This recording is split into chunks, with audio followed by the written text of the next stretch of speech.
Every Thursday night at 7:10, my husband said he had to close the North Side store. On our 19th wedding anniversary, he left his phone beside the lemon cake I had baked for him. It rang before his truck reached the end of our street. A woman whispered, "Are you coming?"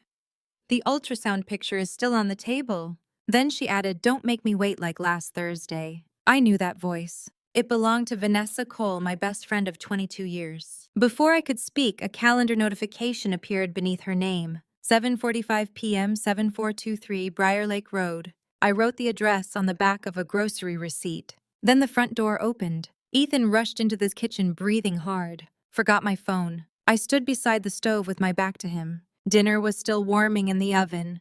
Roast chicken potatoes, green beans, the same meal he requested every anniversary because it reminded him of when we were young and broke. Behind me, I heard him grab the phone. The silence lasted 1 second too long. "Did it ring?" he asked. "Yes." "Who was it?" I didn't look. Another pause. Then he laughed softly. "Probably Carl. Northside is a disaster tonight." "Probably." He stepped close enough for me to smell his aftershave. Cedar and bergamot, a scent I had bought him for Christmas. "Don't wait up," he said. I turned around. For 19 years, I had known every version of Ethan Hollis's face. The young man who proposed beside a frozen lake because the restaurant had lost our reservation. The terrified new father who cried harder than I did when our daughter was born. The exhausted business owner who once slept on bags of potting soil after a pipe burst inside our original store. The husband who stood beside me at our second grand opening and told 50 employees, "None of this exists without Rachel." The man standing in my kitchen wore all those memories like a borrowed coat. "Drive carefully," I said. He searched my expression. Then he kissed my forehead and walked out again. His truck disappeared beneath the streetlights. I did not follow him. Not yet. Our 16-year-old son Owen came downstairs 10 minutes later in basketball shorts and a Grand Rapids hoodie. He stopped when he saw the table. 2 plates, 2 wine glasses, 19 candles still inside their plastic package. Dad left. The Northside store needed him. Tonight, apparently. Owen stared at the untouched cake. "That's messed up." "It's work." "You always say that." What else should I say? The truth. The question landed harder than he intended. I cut him a slice of cake. He sat at the island and pushed the frosting around with his fork. "You okay?" "I'm fine." "Mom, I'm tired." "That isn't what I asked." I almost told him. The words pressed against the back of my teeth. "Your father has another woman. Your Aunt Vanessa is pregnant. There is an address 38 miles away where some version of our family may already be living without us." But Owen had a chemistry test the next morning. He still believed his father was a good man who worked too hard. I would not destroy that belief with one phone call. Not until I knew what was real. "Eat your cake," I said. He did. We sat together while the anniversary chicken dried inside the oven. At 9:18, Ethan texted me. "Still dealing with inventory mess. Don't stay up. Love you." I read it 3 times. Then I opened the family location app. His phone was unavailable. He had turned off location sharing. At 10:47, he came home smelling like someone else's laundry detergent. He showered immediately. When he climbed into bed, he turned away from me. "Sorry about tonight," he whispered. "We'll go out Saturday." I kept my eyes closed. "You said that last year." This was different. It was always different. The excuse changed. The result never did. Within 10 minutes, his breathing became slow and even. I remained awake until after 3, staring at the outline of his shoulders. I thought about Vanessa. She had been my best friend since our sophomore year at Grand Valley State University. She helped me choose my wedding dress. She stood beside me at the altar in burgundy satin and cried harder than my mother. When our daughter Lily was born during a snowstorm, Vanessa brought cheeseburgers to the hospital because I had been craving one for 9 hours.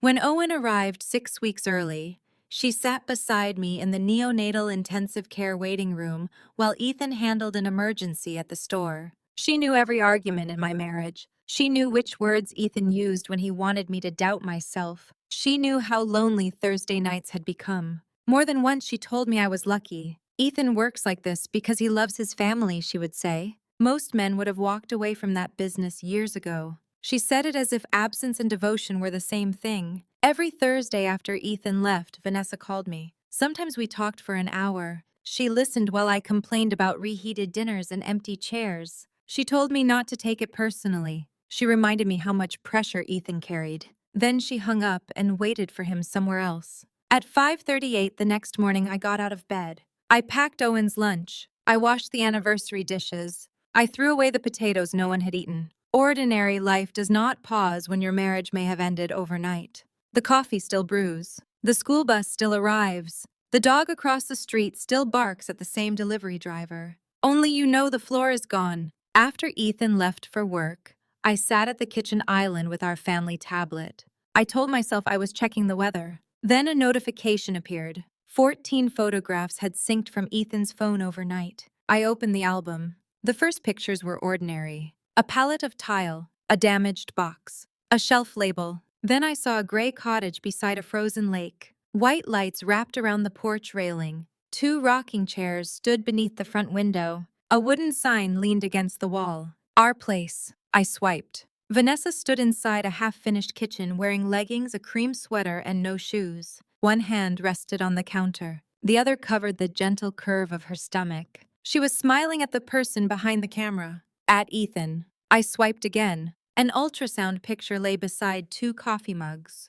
One said, "Dad." The other said, "Bonus, Mom." My breath stopped. The next photograph showed Ethan's hand resting over Vanessa's on her stomach. His wedding ring was gone. Behind them, taped to the refrigerator, was a handwritten list. Paint nursery. Call school district. Move boxes before June. At the bottom, someone had drawn a small heart. I set the tablet down. The refrigerator hummed. Snow moved sideways past the kitchen window. For one irrational second, I thought about calling Vanessa. For 22 years, she had been the first person I called when something hurt. My thumb even moved toward her name. Then I remembered. The person I wanted to call was the reason I could not breathe. Instead, I called my older sister, Dana. Dana had been the bookkeeper at Hollis Home and Hardware during its first difficult years, before becoming the principal of an elementary school near Lansing. She believed in clear sentences, sensible shoes, and making people apologize while looking directly at the person they hurt. She answered on the second ring. "Rachel, is Owen okay?" Number. "What happened?" "It isn't Owen." A short silence. "Is it Ethan?" "Yes." Dana did not interrupt while I told her about the call and the photographs. When I finished, she waited a few seconds. Then she said, "Do not confront him today. I need to hear him admit it." "No, you want him to make the pain simpler." "What does that mean?" "If he admits everything, then you can scream. If he lies, then you can hate him. Either way, you don't have to sit with the uncertainty." "I'm already sitting in it." "Then sit long enough to understand what else he has done." I looked at the cottage photograph. "What else could there be? You built a business with him." "That was years ago." "Not according to me." I closed my eyes. Before our children were born, Ethan and I had helped turn his parents' failing hardware store into 3 neighborhood locations and a small cabinet workshop. I created the inventory system. I negotiated our first large supplier agreements. I trained managers. I painted the original break room while pregnant with Lily. When Owen arrived early and needed specialist appointments, I stepped away from daily operations. That was how everyone described it. Rachel stepped away. It sounded temporary, graceful, as if I had simply walked into another room. In reality, I had been slowly edited out. At first, it made sense. Owen needed me. Ethan took more meetings because I could not. He gave the speeches because I was at the pediatric clinic. He signed the letters because I was home with a feverish toddler. Then 1 year became 3. 3 became 10. The company website eventually said Hollis Home and Hardware had expanded through Ethan Hollis's vision and leadership. My name appeared only beneath an old photograph near the bottom of the history page. I noticed. I said nothing. That had become one of my greatest skills. Noticing without reacting. "Donna," I whispered, "I don't even know where to start." "You start with what belongs to your family." She arrived that afternoon with an overnight bag and 2 turkey sandwiches. When I opened the front door, she looked at me for half a second. Then she pulled me into her arms. That was when I cried. Not beautifully, not quietly. I pressed my face into her coat and let years of small humiliations rise all at once. Anniversaries postponed, dinners reheated, meetings where Ethan introduced me only as his wife, the times he told me I was too emotional, the way he spoke about our money as if he had earned every dollar alone. Dana held me until I could breathe again. Then she put the sandwiches on the kitchen island. "Eat." "I'm not hungry." That has never stopped you from feeding everyone else. I ate half. Afterward, she helped me open the cabinet where I kept household records. There were no secret offshore companies, no elaborate corporate maze, just ordinary envelopes most married people rarely examine closely. Quarterly statements, insurance notices, college account summaries, business distributions. The sort of paperwork you assume means your life is functioning because nothing has caught fire yet. Dana spread everything across the kitchen table. At first, nothing looked shocking. Then she found 3 payments from the North Side remodeling budget to Cole Property and Design, Vanessa's business. $32,000, $18,000, $16,000. What work did she do? Dana asked. She staged 2 model rooms 3 years ago. We paid her $6,000. Has Northside been remodeled since? Number. Dana placed the statements in one pile. Then she opened Lily's college account. Our daughter was 21 and studying nursing at Michigan State University. The account should have covered her final year and most of graduate school. It did not. $68,000 was missing. The transfers had been labeled family investment. I remembered Lily calling me the previous fall. She said the university's financial aid office had found a discrepancy. I had been standing in the grocery store choosing cranberry sauce for Thanksgiving. Your dad handles that account, I told her. It's probably paperwork. She had gone quiet. Okay, Mom. I never followed up. The memory made me sick. I dismissed her, I said. You trusted her father. I taught her to trust him. That is not the same as helping him steal. Dana traced the transfers. The missing college money moved into the business account. From there, nearly the same amount had been paid to Vanessa's company. The cottage kitchen, the porch lights, the rocking chairs. My daughter had paid for all of it without knowing. I pushed away from the table. The room blurred. I need air. I grabbed my coat and walked outside. Snow had begun melting along the curb. The maple tree in our front yard stood bare and black against the sky. I made it halfway down the driveway before my knees weakened. Dana followed and stood beside me. I let him use her money. Number. I told her not to worry. You made one mistake because you believed your husband. One mistake. I turned on her. I've spent 12 years believing whatever made dinner easier. I let him remove my name. I stopped asking questions. I taught my children that keeping the peace mattered more than knowing the truth. Dana did not soften her face. Then stop teaching them that. I looked away. The next afternoon, I made my first serious mistake. Owen's basketball practice ended at 5. I was supposed to pick him up. At 4:40, I opened Ethan's most recent business statement and found another payment to Vanessa. Then I found an email printed behind it. Rachel no longer needs copies of operational reports. Please route questions through me. Her stress has been affecting her memory. I read that line again and again. At 5:27, my phone rang. Owen. Mom, where are you? I looked at the clock. My heart dropped. I'm coming. Practice ended half an hour ago. I know, I'm sorry. Dad says you've been forgetting things. The sentence froze me. What? He said that last week. Why? I don't know. He said you're stressed. I'll be there in 10 minutes. You always say Dad lies about work. Maybe you both lie. He hung up. I drove to the school shaking. Owen stood alone near the gym doors, his backpack at his feet. When he got into the car, he did not look at me. I'm sorry, I said. You forgot me. Yes. You never forget. I know. Is something wrong with you? The question hurt because Ethan had already prepared him to ask it. But I had also given the lie one moment of truth. I am going through something, I said. But forgetting you was my fault. What thing? I'm not ready to explain it yet. So Dad was right. Number. You just said you're not okay. Not being okay for 1 week does not mean I am incapable of knowing my own life. He turned toward the window. That doesn't make sense. I know. I wanted a better answer. One of those perfect sentences people say in stories. None came. So I drove home with my son angry beside me and accepted that strength did not mean handling every moment well. It meant admitting when I had failed without letting Ethan use that failure to define me. That evening, Ethan brought home grocery store roses. He placed them beside the sink. Peace offering. For what I asked. Missing our anniversary. You missed all of it. He glanced toward Owen, who was sitting at the island doing homework. Can we not do this in front of him? Owen did not look up. You did it in front of me when you left. Ethan's expression hardened. Excuse me. You left Mom alone on your anniversary. I had a business emergency. Every Thursday, the kitchen became still. Ethan looked at me. Have you been complaining to him? Number. Then where is that coming from? Maybe he notices more than you think. Ethan removed his coat. I don't need attitude from both of you. You brought flowers, I said. Yes. For an inventory emergency. He studied me. What are you getting at? You said shelving was damaged. Which manufacturer? His eyes narrowed. What? I helped approve every shelving vendor we've used since 2004. You haven't been involved in 12 years, Rachel. I still remember who supplied the stores. He laughed once. Not because anything was funny.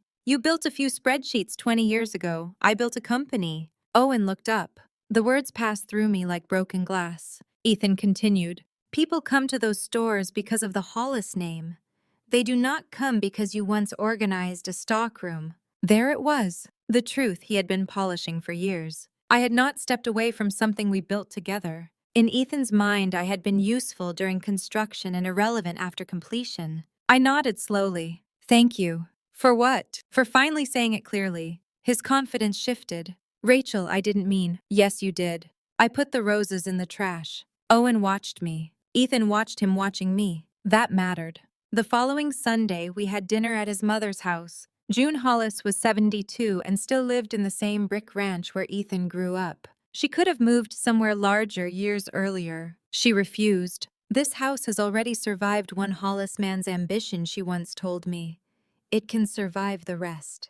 At the time, I thought she was joking. Vanessa was there. That was not unusual. She had attended Hollis family dinners for nearly 2 decades. Lily drove home from East Lansing wearing hospital scrubs beneath her coat. Owen brought his girlfriend. Ethan arrived late with Vanessa, claiming they had been discussing the upcoming 45th anniversary celebration for the store. They walked in separately but too closely. Vanessa removed her coat. Her sweater was loose around the stomach. I wondered how no one had noticed. Or how many had noticed and chosen not to ask. June served pot roast. For 15 minutes, everyone talked about ordinary things. Lily's clinical placement, Owen's grades, the anniversary event. Then Vanessa placed a folder beside her plate. I brought the new design concepts for Northside. I looked at her. Design concepts. Ethan reached for the folder. We're considering a home design division. Since when? It's early. Lily smiled at Vanessa. That sounds exciting. It is, Vanessa said.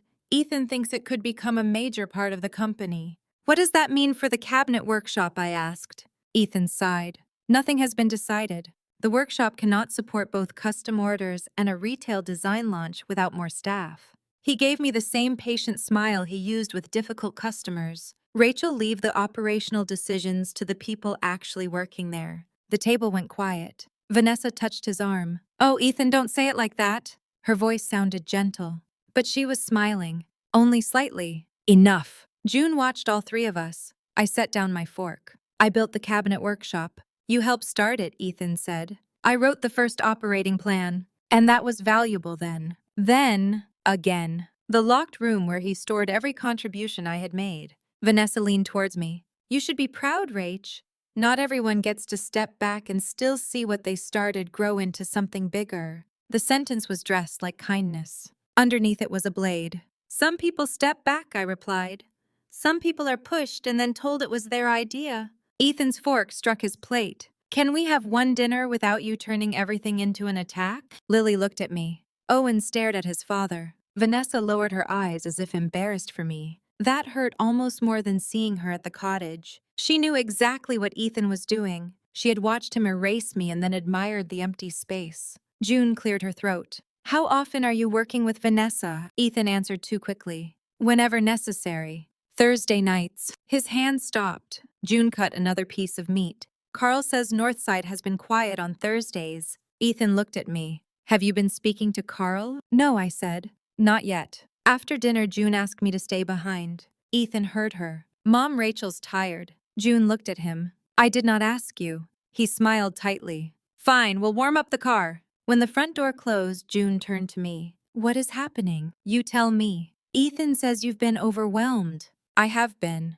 He says you are forgetting things. I forgot Owen after practice. Her expression changed. I know, Ethan called me. Of course he had. How quickly? What? How quickly after it happened did he call you? June considered. Within an hour. I laughed bitterly. I made one mistake and he distributed it like a press release. What are you saying? I showed her the cottage photograph. Then the ultrasound. June lowered herself into a chair. For a long time she said nothing. How long, she finally asked. I don't know. Is the baby his? Vanessa called his phone and asked whether he was coming to see the ultrasound.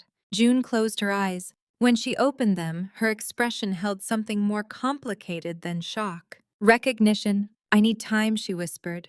Time for what? To decide whether I'm going to repeat the worst mistake of my life. Before I could ask what she meant, Ethan opened the front door. Rachel. June placed the phone face down. Go home. What are you going to do? Something I should have done a long time ago. On Tuesday, I visited the original Hollis store on Fulton Street. The automatic doors opened and the smell hit me. Cut lumber, rubber mats, coffee from the employee break room, a trace of fertilizer from the garden section. For 1 second, I was 24 again, carrying a clipboard and wearing paint-stained jeans. Near the entrance stood a wall of black and white photographs celebrating the company's history. June and Walter Hollis opening the first store. Ethan as a boy sitting on bags of potting soil. The first delivery truck. The second location's ribbon cutting. I searched for myself. There was one photograph near the bottom. Ethan and I stood inside the original warehouse during renovation. I held a hammer. He was looking at me instead of the camera. The caption read, Ethan Hollis expands family business 2003.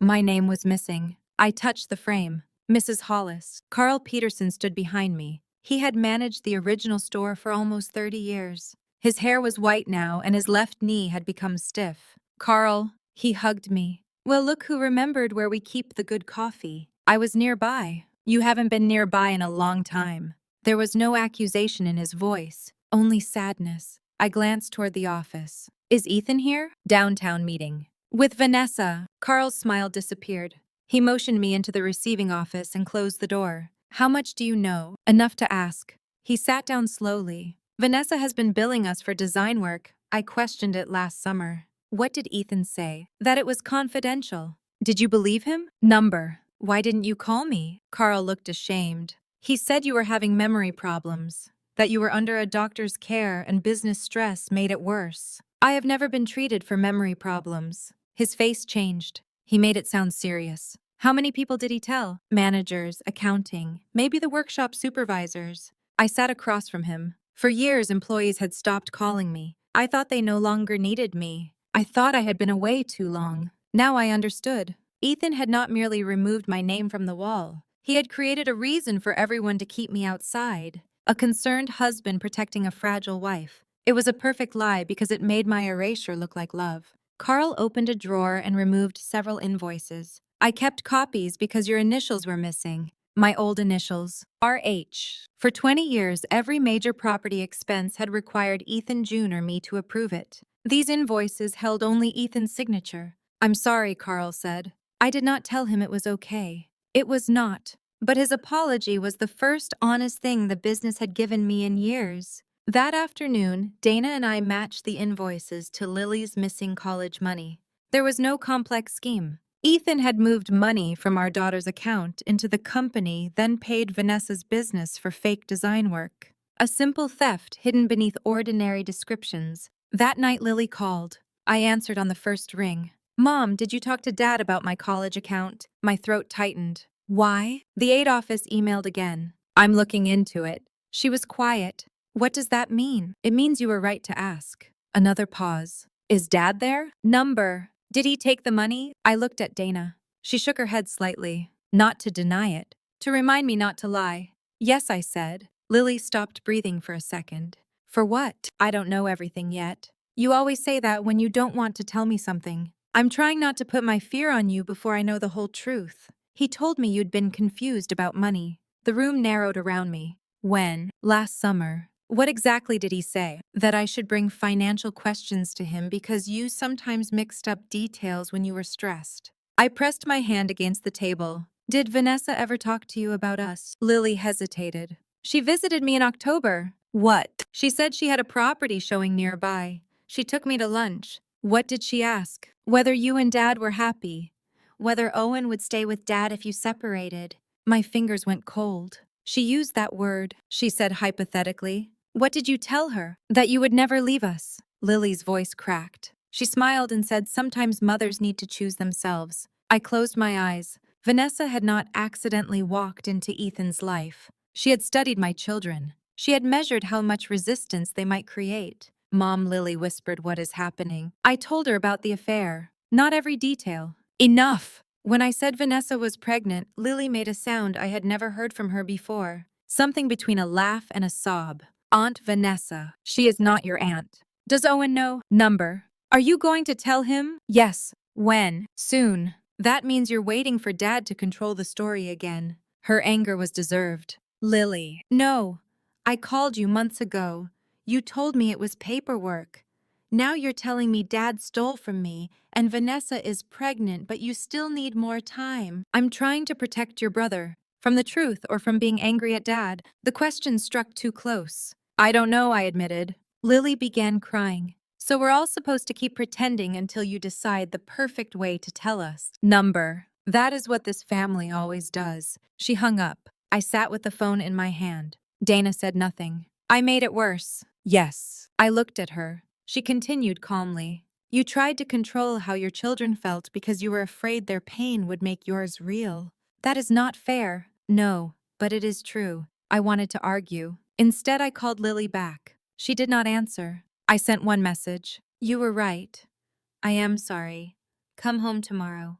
I will tell you and Owen everything I know, even the parts that make me look foolish. The next morning, an envelope arrived from our insurance company. It confirmed a change Ethan had made 10 months earlier. For nearly 15 years, I had been the primary beneficiary of his life insurance. Lily and Owen were listed after me. Now all three names were gone. Vanessa Cole was the beneficiary. I read the page beside the mailbox while wet snow gathered on my hair. The affair said Ethan wanted another woman. The insurance change said he had imagined a future in which the security he once promised his children belonged to her. It was one document, one line. That was enough. That night I confronted him. He was changing for the gym. Did you change the life insurance? His hand stopped at the zipper of his sweatshirt. What? The policy. Why are you opening my mail? It has my name on it. He recovered quickly. I changed some things after meeting with a financial advisor. Why is Vanessa the beneficiary? His face became still. Then he softened his voice. Rachel, you're misunderstanding. Explain it. She helped guarantee a property investment. The policy is temporary security. The cottage on Briar Lake Road. For the first time in 19 years, I watched my husband become afraid of me. Only for a second. Then anger covered it. You followed me. I saw the photographs. You invaded my privacy. You used Lily's college money to build a house with my best friend. That money was invested. In a mug that says, "Bonus Mom." Lower your voice. Why are you worried? Owen will discover the woman carrying his half-sister has already assigned herself a title. Ethan stepped closer. This is exactly why I did not tell you. Because I would react to being betrayed. Because everything becomes emotional with you. For years, that sentence had been a locked door. Whenever he said it, I questioned myself. Was I too angry? Too sensitive? Too suspicious? This time I saw the door for what it was. Who have you told that I'm unstable? No one said unstable. You told Carl I had a doctor. I told him you were under stress. You told June I was forgetful. You forgot Owen. The words hit. Because they were true. For one afternoon, I took a breath. Yes, I forgot him once. I apologized to him. That mistake does not make your lie honest. You're not thinking clearly. I am thinking more clearly than I have in years. He laughed without humor. You think because you found a few statements you understand the business again. I understand that you stole from our daughter. I moved family money into an opportunity. For which family? He looked away. That answer told me more than words could. How long? I asked. Rachel, how long have you been sleeping with Vanessa? 3 years. You're lying. Why ask if you've already decided? Because I wanted to know whether you could tell the truth once. His jaw tightened. She understands the pressure I'm under. I understood it before she knew your middle name. You stopped being part of my life years ago. I raised your children. That is not the same as being my wife. The cruelty of the sentence stunned us both. He looked away. Then he said the thing that finally destroyed the last piece of the man I thought I knew. You disappeared, Rachel. Vanessa didn't take your place. You left it empty. For several seconds I could not speak. Then I nodded. That is the story you needed to tell yourself. It is the truth. No, it is permission. He grabbed his gym bag. I'm staying at a hotel. Number. He stared at me. You are staying in the guest room. You don't get to tell me where I sleep. You are not leaving tonight and telling everyone your unstable wife threw you out. His face darkened. You don't control the story. I know, you've been controlling it for years. Owen stood in the hallway. Neither of us had heard him come upstairs. His face was pale. What story? Ethan immediately changed. His shoulders softened. His voice lowered. Son, your mother and I are having a private disagreement. Is Vanessa pregnant? The question shocked both of us. Owen looked at me. I heard you. Ethan moved toward him. It's complicated. Owen stepped back. Is she? Yes, I said. Ethan turned on me. Stop answering for me. Then answer him. Owen stared at his father. Every Thursday, Ethan's silence answered. Were you going to leave? I was trying to find the least painful way to make some changes. Were you going to leave us? Never you. What about Mom? Ethan did not answer. Owen's eyes filled, but he refused to let the tears fall. You told Grandma Mom was losing her memory. She forgot you at practice. Once. I was worried. You told people before that happened. Ethan froze. Carl must have spoken to Owen at the store. Or June had. Owen continued. You needed her to look crazy. Number. Then why did Vanessa ask Lily whether I'd live with you? Ethan looked at me. You involved Lily. She was already involved when you took her money. Owen picked up the framed family photograph from the dresser. It showed all four of us at the previous year's store picnic beneath a banner that read Family First. He stared at it. Then he placed it face down. I don't want to talk to either of you. He walked downstairs and out the front door. I followed him. Owen. He turned at the sidewalk. You knew. Since our anniversary. That was 2 weeks ago. I was trying to understand everything. You were trying to decide what I could handle. Yes. You and Dad both keep deciding things for me. The words hurt because they were true. I'm sorry. You always say the truth matters, but only after you decide when we're allowed to hear it. He walked away. I let him. Not because I did not want to chase him, because he deserved one decision that belonged entirely to him. Lily came home that evening. She arrived in hospital scrubs, threw her bag beside the kitchen door, and demanded the truth. I gave it to both children. The affair, the pregnancy, the cottage, the college money, the lies about my memory, the insurance. I did not soften my own mistakes. I should have listened when you called, I told Lily. Yes, she said. I should have told both of you sooner. Yes, I was afraid. So were we. I know. Owen sat with his arms folded. Were you going to let him take me? No. Did you know he wanted to? Not until Vanessa spoke to Lily. That isn't an answer. I do not know how far he planned to go. The room became quiet. Then Lily said, What are you going to do? For the first time, I did not say I needed more time. I am going back to the company. Ethan left before sunrise the next morning. A note sat on the island. Staying elsewhere until you become reasonable. Owen read it. Then he tore it in half. 2 days later, June returned. She carried an old black binder with Hollis Hardware founding records written across the cracked cover. She sat at the kitchen table with me, Dana, Lily, and Owen. For a while, she looked at Walter's photograph on the wall. Then she told us the truth. Walter Hollis had maintained another relationship for almost 7 years. He kept an apartment near Kalamazoo. He told June the overnight trips were for suppliers. Sometimes they were. Sometimes he stayed with another woman. When Walter died in a car accident, the woman was in the passenger seat. She survived. June paid her medical expenses and asked her to disappear. Ethan was 17, angry, lost, desperate for a father he could worship. June told him Walter had been alone. She allowed the company to turn Walter into a local legend. The hardworking family man, the devoted husband, the father who sacrificed everything. I thought I was protecting my son, June said. Owen stared at her. You lied to Dad his whole life. Yes. Why? Because I thought the truth would destroy him. Lily looked at me. The meaning passed between us. June had made the same mistake I almost repeated. She continued. I protected Walter's name and taught Ethan the wrong lesson. I taught him that women clean up the wreckage, that a man can build a second life and still have his portrait above the store. This is not your fault, I said. Not entirely. June opened the binder. I still own 40% of the company. I looked at her. I thought Ethan bought your shares. He bought part of Walter's, not mine. Does he know? He knows. He assumes I will never use them. June turned another page. I also own the land beneath the original store and cabinet workshop. Owen leaned forward. What does that mean? It means your father cannot sell them without me. Was he trying to? June looked at me. Carl found an email. It was not a dramatic master plan, just an ordinary message from Ethan to Vanessa. After Mom signs the Northside expansion, we can move the workshop sale forward. Rachel will be too busy defending herself to interfere. A second message read, if Owen resists, let him see her lose control. He'll choose the stable house himself. The words were worse than any formal document.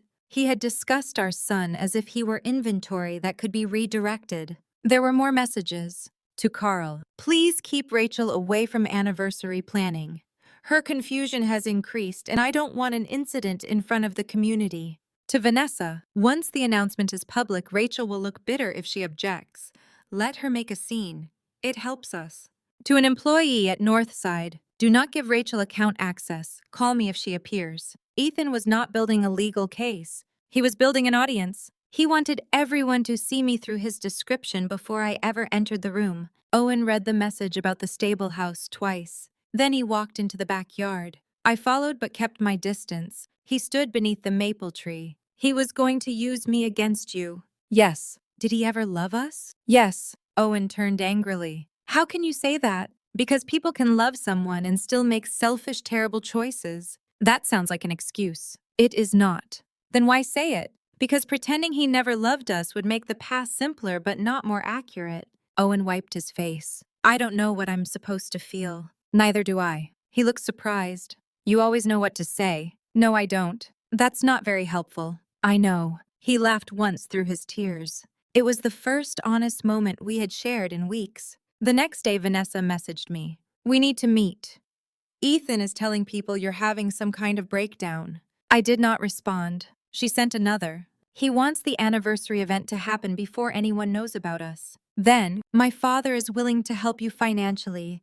Please let me explain in person. That message did it. She was not reaching out because she loved me. She was trying to purchase a quiet exit. We met at a diner near Reed's Lake. Vanessa and I had eaten there after Lily's soccer games. We once sat in the same corner booth until midnight planning my 40th birthday. She arrived in a camel-colored coat. Her pregnancy was visible now. She sat down across from me. For several seconds, neither of us spoke. Then she said, "You look different." I know more. Her eyes filled. I never meant for you to find out through the phone. That is the part you regret. No. She looked down. I regret hurting you, but not enough to stop. No. The honesty was almost worse. How long? 4 years. Ethan had admitted 3. Were you already sleeping with him when you called me on Thursday nights? She did not answer. Say it. Yes. You listened while I cried about him. I know. Then you waited for him. Yes. Why? I loved him. You loved being chosen. Her mouth tightened. You disappeared from your own marriage, Rachel. The cruelty came out calmly. She had practiced it. Ethan was alone even when he was home. You stopped working. You stopped coming to events. You barely noticed what he needed. You mean I raised his children? I mean, Owen needs stability now. There it was. Not apology. Ownership. You believe you should raise my son. Ethan believes Owen would be happier in a home without constant tension. The tension you helped create. You have been unhappy for years. And that made my husband available. No, but you cannot pretend everything was perfect before me. I have never pretended it was perfect.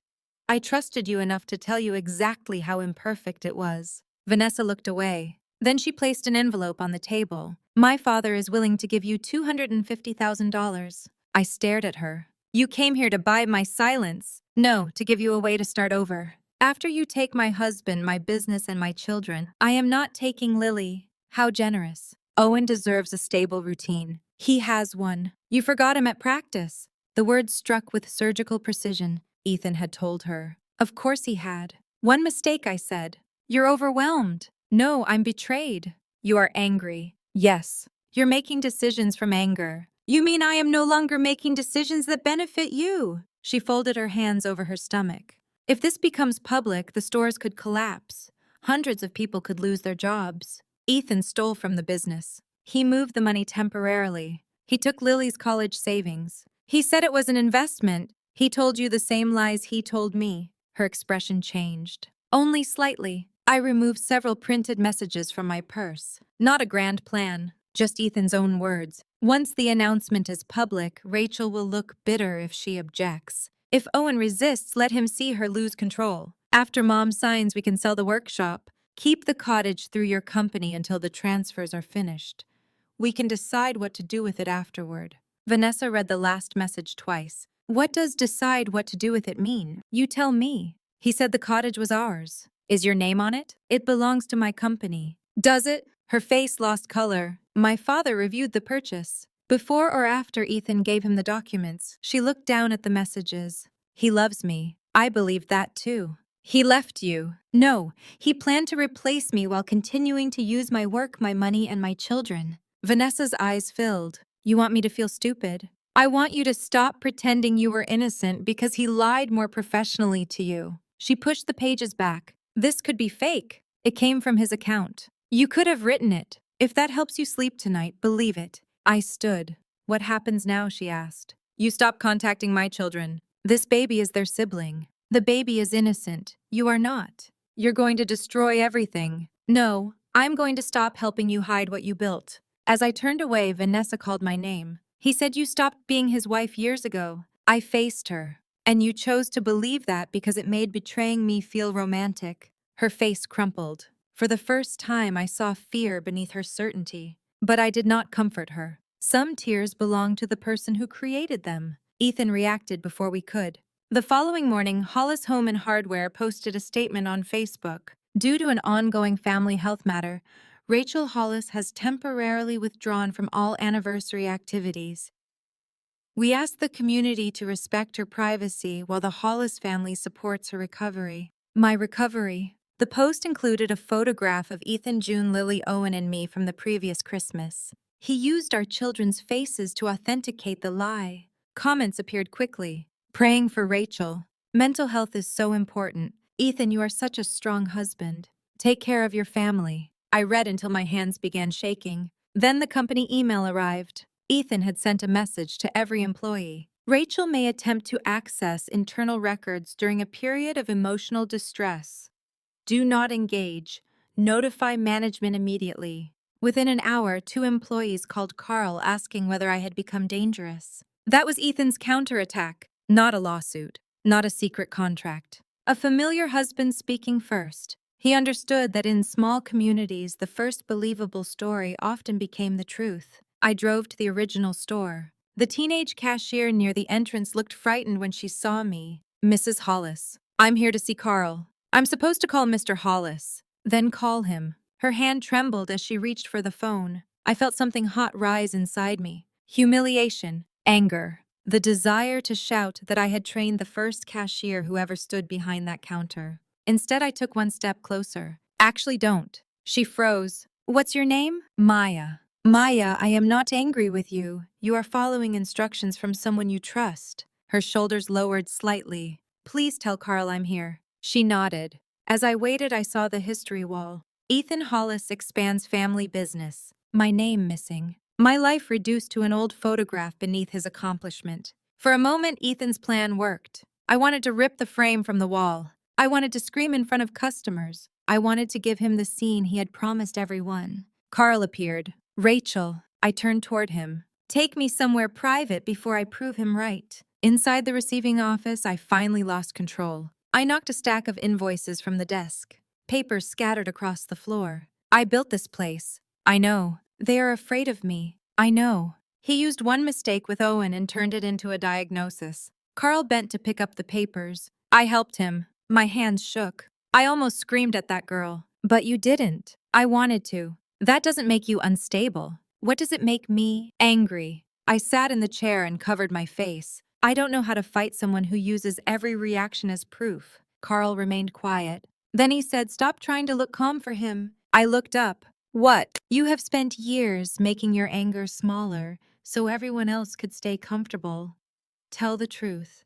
Let people decide whether your anger makes sense. June and Dana joined us. The 5 senior store managers met that afternoon. Some believed me immediately. Others did not. One manager named Rick folded his arms. Ethan says this is a marriage dispute. It became a company matter when he used company money, Dana replied. He says Rachel agreed to the transfers. I did not, I said. Rick looked uncomfortable. Do you have proof? The question stung, not because it was unfair, because Ethan had spent years becoming the person whose word did not require proof. Dana showed the account transfers. Carl produced the emails. June confirmed that Ethan did not have permission to sell the workshop land. Still, two managers hesitated.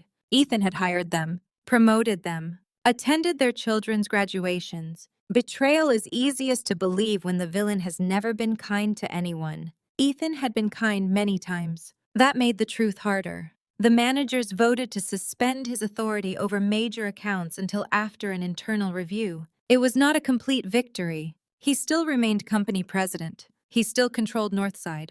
He still planned to speak at the 45th anniversary celebration. And half the community believed his wife was having a breakdown. That evening, Ethan came to the house. Lily, Owen, June. Dana and I were sitting around the kitchen table.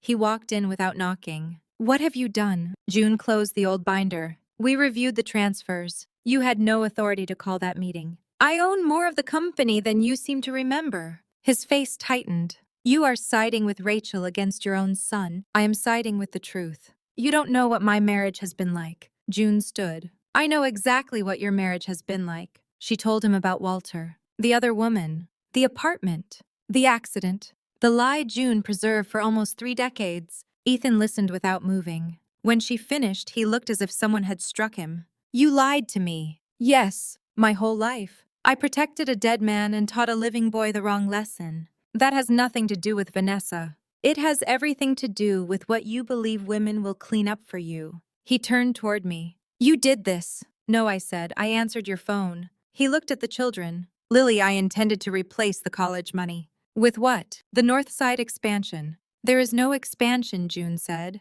Ethan's voice rose. There would be if everyone stopped panicking. Owen pushed one of the printed messages across the table. What does this mean? Ethan looked down. If Owen resists, let him see her lose control. He'll choose the stable house himself. His face changed. That is out of context. What context? Owen asked. I was considering possibilities. You were planning where I'd live. I was protecting you. From Mom, from chaos. You created it. Ethan looked at me. This is what happens when children are given incomplete information. Lily laughed bitterly. You took my money and told me Mom was confused. It was temporary. You keep saying that. Because it is true. How long is temporary? He had no answer. Then Vanessa entered through the unlocked front door. Everyone turned. Her face was swollen. She held the same printed messages I had shown her. What are you doing here? Ethan asked. I spoke to my father. This is not the time. He checked the cottage title. Ethan glanced toward us. Vanessa, my company does not own it. We discussed. You said it was ours. It is complicated. I almost laughed. The word men use when the truth is ugly. Vanessa threw the pages onto the table. You were going to sell it. No. You wrote that we would decide later. Because the company structure. You used me. Ethan's patience snapped. You knew I was married. The room went silent. Vanessa stepped back. He continued. You took the money. You signed the invoices. Do not stand there pretending you are another victim. Her face changed. The words were cruel. They were also partly true. Vanessa looked at me. I did not rescue her. She turned back to Ethan. You told me Rachel was unstable. She is. Owen stood. Stop saying that. Ethan pointed towards the stairs. You are 16. Sit down. No. I am still your father. Then act like one. Ethan looked around the table. No one moved to his side. Not his mother. Not his children. Not Vanessa. Not me. You are all destroying this company because Rachel is angry that I fell in love with someone else. I stood. No. You are losing the company because you stole from your daughter, lied to your employees, and tried to use your son against his mother. I built Hollis Home and Hardware. June's expression became unbearably sad. No. That is the lie that created all the others. Ethan left. Vanessa remained near the door. She looked at me. I'm sorry. No, you are scared. Both can be true. Yes. She rested one hand over her stomach. What am I supposed to do? For the first time in 4 years, make a decision that is not about taking something from me. She left without another word. 3 days before the anniversary celebration, Ethan released a video. He stood inside the North Side store wearing a navy jacket and the red Hollis Company pin. He spoke calmly. My family is going through a private and painful crisis. Unfortunately, certain people are allowing personal hurt to threaten the jobs of our employees and the future of this community institution. He never said my name. He did not need to. He thanked customers for supporting him during an emotionally difficult season. The video received hundreds of comments. Some defended me. Many did not. People wrote that private marriages should stay private, that women often become vindictive during separation, that Ethan had always been generous. One former employee wrote, "Rachel hasn't worked here in years. Why should she control anything now?" I read the comment while sitting beneath the history photograph that erased my name. For 1 hour, I considered not attending the celebration. Ethan had prepared the crowd. Anything I said could look like revenge. Anything I showed could look like humiliation. Dana found me in the store office. "You're thinking of staying home." "Yes." "Why?" "Because he wants me to make a scene. He also wants you absent. I could destroy the company's reputation. The company's reputation is already built on a lie. What if people believe him?" "Some will." "What if the employees blame me?" "Some might." I looked at her. "That is not encouraging. You are still waiting for a version of the truth that costs nothing."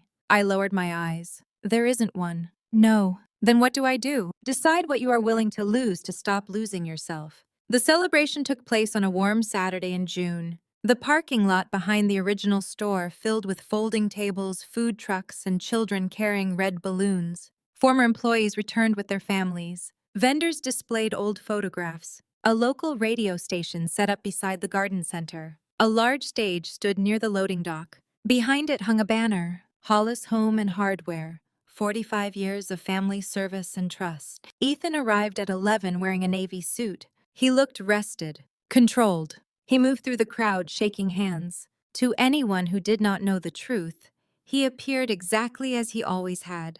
The successful local businessman, the devoted son, the exhausted husband protecting his family from a private crisis. I arrived with June, Dana, Lily, and Owen. Conversations changed when people saw us. Some smiled. Some looked away. One woman touched my arm and whispered, "I'm praying for you." I did not know whether she meant the betrayal or my supposed mental illness. Ethan stepped down from the stage. "Rachel." I kept walking. "We need to speak privately." "No. This event is bigger than our marriage. You made our marriage part of the event when you used the company page to call me sick." His smile remained in place for the nearby guests. "I never called you sick. You just gave everyone the symptoms." Owen walked past him without speaking. Ethan watched his son go. That hurt him. I saw it. At noon, Carl introduced the celebration. He spoke about June and Walter opening the first store in 1978. He thanked longtime employees. Then he invited Ethan to the microphone. Applause rose, not as loudly as it might have a month earlier, but enough. Ethan stood beneath the banner. For 45 years, Hollis Home and Hardware has believed in one thing above all others. He paused. Family. Owen inhaled sharply beside me. Ethan continued. "My father taught me that a business is only as strong as the people willing to sacrifice for it. My mother carried that lesson forward. My wife supported me through years of growth. Supported me, not built with me, not led with me. Supported me. Even at the end, he could not speak about my contribution without placing himself at the center. Recently, he said our family has faced a difficult personal situation. I had hoped to keep it private. Unfortunately, confusion and emotional pain have entered the workplace." A murmur moved through the crowd. He was doing it, in front of everyone. "My priority has always been protecting our employees, customers, and children from instability." June stepped toward the stage. "Stop!" Her voice was not amplified. It did not need to be. The people closest to her became quiet. Then the silence spread. Ethan tightened his grip on the microphone. "Mom, please sit down." "No." She climbed the steps. Carl handed her a second microphone. June faced the crowd. "My son is correct about one thing. This business was built through sacrifice." Ethan moved toward her. "This is not the place. You chose the place." She looked toward the employees. "Walter and I sacrificed sleep money and years of weekends. Carl sacrificed time with his own children. Many of you stayed late when we could not afford enough help." Then she looked at me. "And Rachel sacrificed a career, years with her children, and the right to hear her own name when people told this company's history." Applause began near the workshop employees. Ethan reached for June's microphone. She pulled it away. Mom, no more. His face hardened. He turned toward the crowd. My mother is being manipulated by someone who is not thinking clearly. The words hung in the air. Rachel is unstable. Spoken without saying them. Something inside me became still. I walked onto the stage. Ethan stepped in front of me. You are proving my point. What point? That you are emotional. My husband used company money to build a cottage with my best friend. The crowd erupted. Voices, questions, gasps. Ethan raised his microphone. That is a private marital accusation. Lily climbed the steps carrying a tablet. It became company business when you used my college account. Ethan's face changed. Lily, get off the stage. No. She connected the tablet to the display screen. The cottage appeared. Then the payments to Cole Property and Design. Then the matching withdrawals from Lily's account. Ethan moved toward her. Owen stepped between them. Don't touch her. I am your father. Not like this. People began shouting questions. A reporter pushed closer. Ethan turned toward the crowd. The money was temporarily invested. Every dollar would have been replaced. The moment the sentence left his mouth, he realized what he had done. He had confirmed it. Carl took the microphone. Without permission from Rachel, June, or Lily, Ethan looked at him. You work for me. No, Carl said. I worked for the company you stole from. The crowd became louder. Ethan tried to regain control. The cottage was part of the North Side expansion. There is no expansion, June said. There would have been. With Vanessa Cole, someone shouted. Every head turned toward the edge of the crowd. Vanessa stood near the food trucks wearing a loose green dress. Her stomach was clearly visible. She had not told me she was coming. Ethan stared at her. You shouldn't be here. You invited me months ago. This is not helping. She moved closer. No, I stopped helping you. Whispers spread as people recognized her. Vanessa faced the crowd. I knew Ethan was married. No one moved. I knew Rachel believed I was her best friend. I lied to her. I helped hide Thursday nights. I accepted payments through my company because Ethan told me the cottage would become our home. Ethan's face twisted. You signed every invoice. Yes. You knew exactly what you were doing. I knew I was betraying Rachel. Vanessa looked at me. I did not know he had taken Lily's education money. You didn't ask, I said. No. She accepted the sentence. Then she turned back to Ethan. You told me Rachel had agreed the marriage was over. You told me Owen would live with us because she was unstable. You told me the cottage belonged to my company. Ethan's voice sharpened. You are pregnant and upset. This is not the time to... Vanessa laughed. That is what you say about women when they stop being useful. The crowd reacted. Ethan stepped down from the lectern. Enough! He reached toward the tablet. Lily pulled it away. A message appeared on the screen. If Owen resists, let him see her lose control. He'll choose the stable house himself. Owen stared at his father. You wrote that. It was a private conversation. You were planning my life. I was trying to protect you. From Mom. From chaos. Owen looked around the parking lot. You keep calling everyone else chaos after you hurt them. Ethan's face reddened. You are 16. You don't understand adult relationships. I understand Thursdays. The words silenced him. June stepped to the front of the stage. This morning, the senior managers and owners of Hollis Home and Hardware voted to remove Ethan Hollis as company president. A wave of noise passed through the crowd. Ethan turned toward her. You cannot do that. We already did. I am Hollis Home and Hardware. June's eyes filled with tears. No, you are my son. You are also a man who used the family name to excuse harming the family. You're choosing her over me. I'm refusing to protect you from consequences. His face lost color. He gripped the lectern. For 1 second, I thought he might shout. Instead, his knees weakened. The chair behind him tipped as he collapsed against it. People surged forward. Someone called for help. For 19 years, I would have crossed the stage. I would have knelt beside him, taken his hand, told everyone he was under pressure, protected his dignity while mine disappeared. I did not move. Ethan looked up. His eyes found mine. Rachel. My name sounded different in his mouth. Not dismissive. Afraid. He expected me to give him something.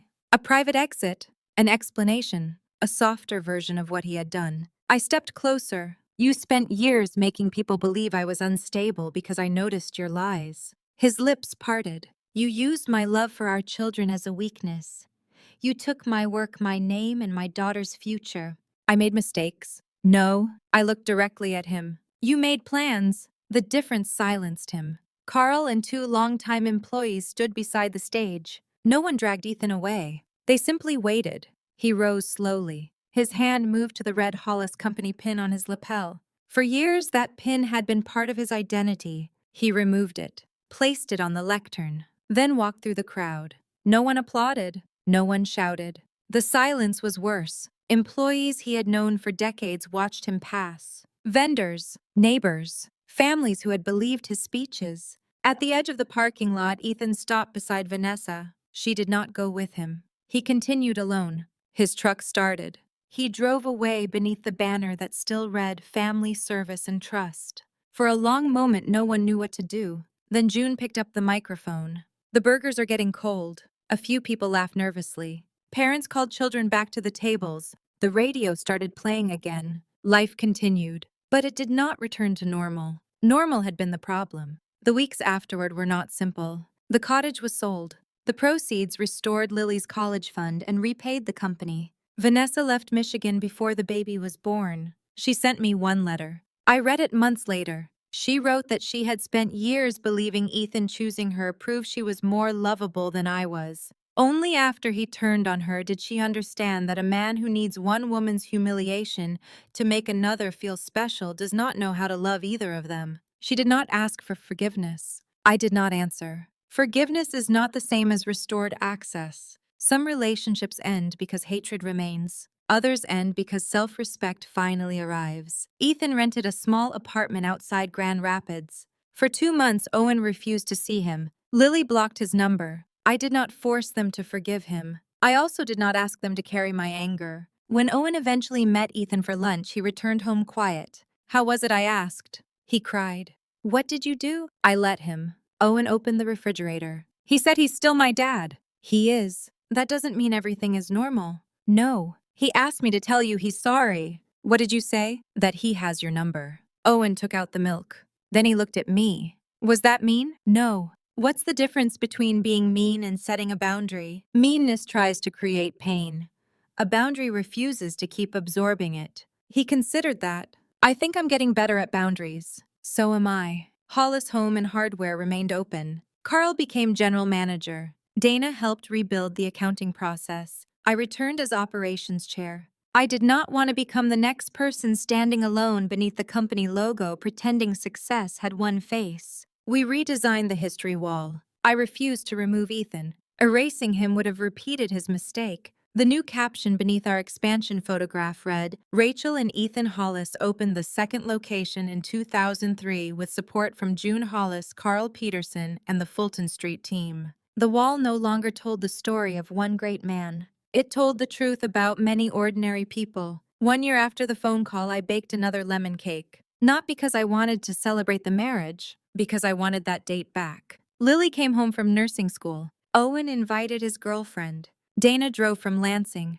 June cooked chicken. We crowded around the kitchen island. No matching clothes, no carefully arranged photograph, no social media post. Lily knocked over a glass. Owen complained that the cake slices were uneven. June told a story she had already told twice. Dana laughed so loudly the dog next door started barking. It was imperfect. It was honest. After dinner, I carried my tea to the front porch. The maple tree moved gently in the evening wind. At 7:10, I looked toward the driveway. For years, that minute had meant Ethan's truck leaving. A kiss on the forehead. A locked door. A woman waiting somewhere else. Now the driveway was empty. Not abandoned. Peaceful. Owen stepped outside and sat beside me, thinking about Dad. "A little. Do you miss him?" "Sometimes." He looked surprised. "After everything, I miss the person I believed he was.